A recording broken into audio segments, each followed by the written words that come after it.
எனக்கு அருமையான தேவனுடைய அன்பு பிள்ளைகளே, கடைசி நாட்களில் பரியாசக்காரர் வந்து தங்கள் சுய இச்சையின்படியே தாங்கள் விரும்புகிறபடி நடக்கிறார்.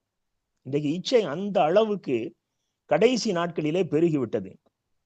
வருகை குறித்த செய்தி குறைந்து போய் உள்ளது.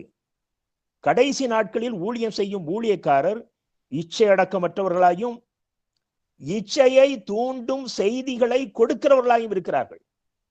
என் அன்பு தேவனுடைய பிள்ளைகளே, இந்த கடைசி நாட்களிலே ஊழியக்காரர்கள் இச்சையை தூண்டுகிற செய்தி, ஒரு புதிய புத்தாண்டு ஆராதனையிலே ஒரு தனிப்பட்ட திருச்சபையை நடத்துகிற ஒரு போதகர் சொல்லுகிற செய்தி, கடந்த வருடம் நாம் ஒரு வீடு வேண்டும் என்று சொல்லி வீடு இல்லாதவர்களுக்காக ஜெபித்தோம், எத்தனை பேருக்கு வீடு கிடைத்தது என்று கையை உயர்த்த சொல்கிறார்.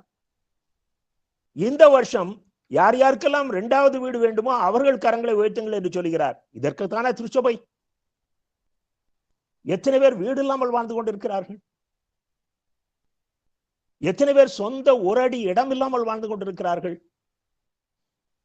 ஆண்டவராய் இயேசு சொன்ன வார்த்தை, மனுஷகுமாரனுக்கோ தலை சாய்க்க இடம் இல்லை. இப்படிப்பட்ட தெய்வத்தின் பிள்ளைகளாகிய நாம் இச்சையை தூண்டுகிற செய்திகளை கொடுத்து கொண்டிருக்கிறோம். எங்க பார்த்தாலும் ஆசீர்வாதத்தின் செய்தி.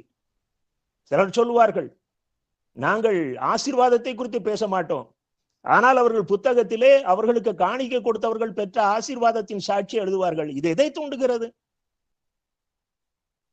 நீ எனக்கு கொடு, உனக்கும் ஆசீர்வாதம் வரும் என்று சொல்லி சொல்லாமல் சொல்லுகிற ஒரு காரியத்தை அது வெளிப்படுத்துகிறது.